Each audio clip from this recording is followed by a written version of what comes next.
ఒకప్పుడు జోరుగా సాగిన గ్రానైట్ వ్యాపారం ఇప్పుడు సంక్షోభంలో పడింది.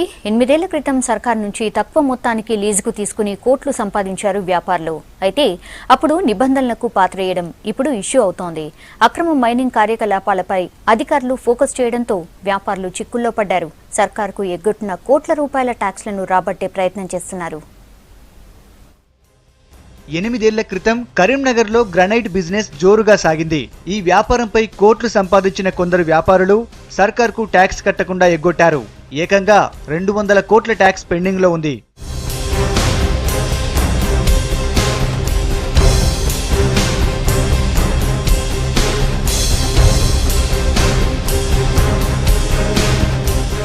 జిల్లాలో 670కి పైగా గ్రానైట్ క్వారీలున్నాయి. వీటి నుంచి చైనాతో పాటు ఇతర దేశాలకు గ్రానైట్ ఎగుమతి అవుతోంది. అయితే సర్కార్కు తప్పుడు లెక్కలు చూపించి సీనరేజ్ తక్కువగా చెల్లిస్తున్నారు కొందరు వ్యాపారులు. దీంతో ఎన్ఫోర్స్మెంట్ అండ్ డైరెక్టరేట్, విజిలెన్స్ అధికారులు గ్రానైట్ బిజినెస్ పై ఫోకస్ పెట్టారు.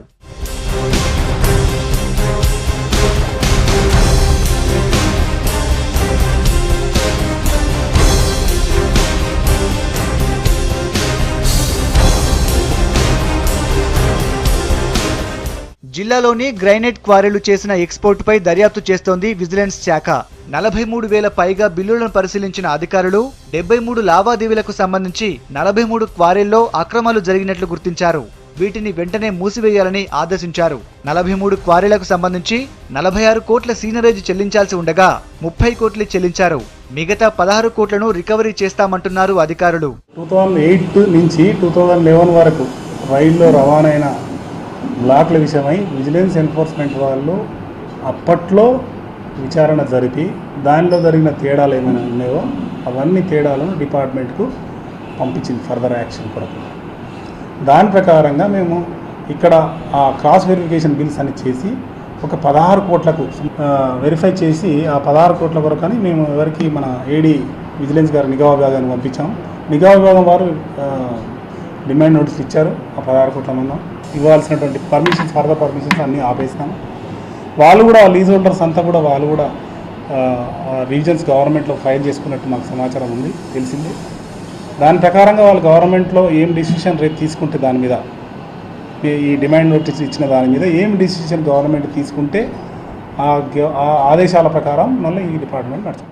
విజిలెన్స్ అధికారుల విచారణ క్వారీ యజమానుల్ని టెన్షన్ పెడుతోంది. చైనాలో ఆర్థిక సంక్షోభంతో ఇప్పటికే గ్రానైట్ ఎగుమతులు పూర్తిగా నిలిచిపోయాయి. ఈ టైంలో కోట్లాది రూపాయల సీనరేజ్ని ఎలా చెల్లించాలో తెలియడం లేదంటున్నారు వ్యాపారులు. ఉన్న పరిస్థితి ఇండస్ట్రీ చాలా ఇబ్బందులు ఉన్నది, అన్ని రకాల ఇబ్బందులు ఉన్నది. ఫారిన్ మార్కెట్ లేదు ఫారిన్లో, తర్వాత ఇక్కడ ఇండియాలో కూడా డొమెస్టిక్ మార్కెట్ ఇబ్బందులు ఉన్నది, కన్స్ట్రక్షన్ లేదు. తర్వాత దీనికి తోడు న్యాచురల్గా అంతకుముందు గ్రాండ్ కంపల్సరీ వాడతారు, ఇప్పుడు నేచురల్ మెటీరియల్ కూడా దానికి ఈక్వాలిటీగా తక్కువ రేట్లో వస్తున్నది మార్కెట్లో, ఆర్టిఫిషియల్ మెటీరియల్ వస్తున్నది. కాబట్టి స్లంప్ ఉంది మార్కెట్. మన తెలంగాణ స్టేట్లో ఉన్నది ఒకటొకటి ఇండస్ట్రీ. ఇప్పుడు కంబైన్డ్ ఆంధ్రప్రదేశ్ ఉన్నప్పుడు గ్రాండ్ ఇండస్ట్రీ స్ట్రెంత్ ఉండే, చీమకుర్తి కానీ స్టీల్ గ్రే కానీ వీళ్ళన్నీ ఉండే. కాబట్టి అప్పుడు ఇండస్ట్రీ బాగా ఎదిగి ఉండే. ఇప్పుడు తెలంగాణలో ఓన్లీ కరీంనగర్లో ఉన్నది, చాలా చిన్న ఇండస్ట్రీ ఇది, ఉపాధిస్తున్నాం. దాని భాగంగా ఇలాంటి ఊహాజనితమైన వార్తలతో ఇబ్బంది జరుగుతుంది. అయితే కోట్లలో గ్రానైట్ సీనరేజ్ పెండింగ్ కు అధికారుల నిర్లక్ష్యమే కారణమంటున్నారు జనం.